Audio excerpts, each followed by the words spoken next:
বাংলাদেশের জন্য শ্রমবাজার দ্রুত উন্মুক্ত করতে মালয়েশিয়ার প্রধানমন্ত্রী আনোয়ার ইব্রাহিমের প্রতি আহ্বান জানিয়েছেন প্রধানমন্ত্রী তারেক রহমান। স্থানীয় সময় সকালে পুত্রজায়ায় মালয়েশিয়ার প্রধানমন্ত্রীর কার্যালয়ে যৌথ সংবাদ সম্মেলনে তারেক রহমান এ আহ্বানের কথা জানান।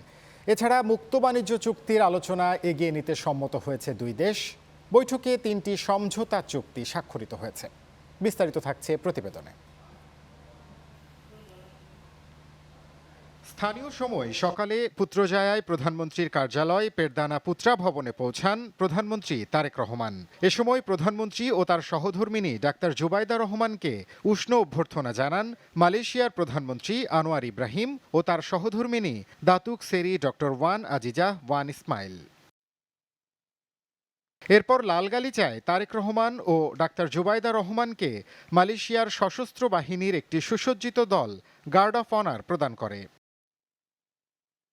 দুই দেশের উচ্চ পর্যায়ের বৈঠকে নিজ নিজ দেশের প্রতিনিধি দলের নেতৃত্ব দেন দুই প্রধানমন্ত্রী। আলোচনায় গুরুত্ব পায় শ্রম সহযোগিতা, বাণিজ্য ও বিনিয়োগ, প্রতিরক্ষা সহযোগিতার বিষয়ে। দ্বিপাক্ষিক অর্থনৈতিক সম্পর্কের অন্যতম ভিত্তি হিসেবে জ্বালানি খাতে সহযোগিতা জোরদারের গুরুত্ব স্বীকার করেন উভয় পক্ষ। এছাড়া অনিয়মিত শ্রমিকদের বৈধকরণ এবং আটক বাংলাদেশিদের সম্ভাব্য প্রত্যাবাসনের বিষয়টিও গুরুত্ব পায় আলোচনায়। পরে যৌথ সংবাদ সম্মেলনে মালয়েশিয়ার শ্রমবাজার বাংলাদেশিদের জন্য দ্রুত উন্মুক্ত করার আহ্বান জানান প্রধানমন্ত্রী। তিনি জানান, আসিয়ানের সঙ্গে আরও ঘনিষ্ঠ সম্পৃক্ততা সহ সেক্টরাল ডায়ালগ পার্টনার হওয়ার প্রত্যাশা করে Bangladesh.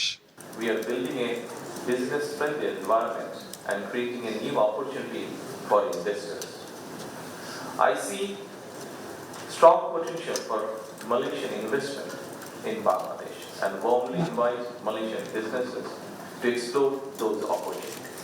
Bangladeshi workers, students, professionals and entrepreneurs in Malaysia serve as an important bridge between our two countries. Their contribution benefits both our economy and society. I requested His Excellency Prime Minister Anwar Ibrahim to consider